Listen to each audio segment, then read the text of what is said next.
fatto inizialmente attraverso il fratello Antonio. Attraverso di lui il Signore ci ha detto che poi capiamo il nostro cuore.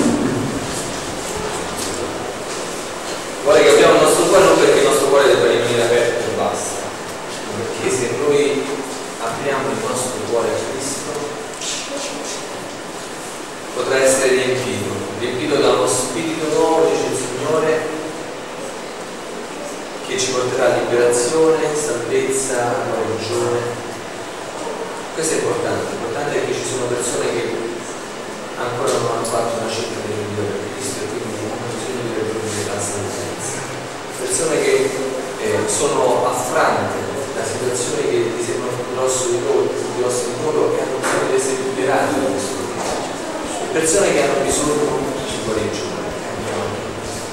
Il Signore dice che per fare tutto questo c'è bisogno di aprire il nostro cuore affinché Lui, solo Lui, attraverso l'opera potente dello Spirito possa veramente farci strumenti affinché portiamo questo. Dice non indurire il cuore perché io ho la necessità di riempirlo e non lasciatevi distogliere dalle preoccupazioni della nostra vita, della nostra quotidianità, dei nostri problemi. Anzi, usa un termine ancora più bello, dice non lasciarti derubare.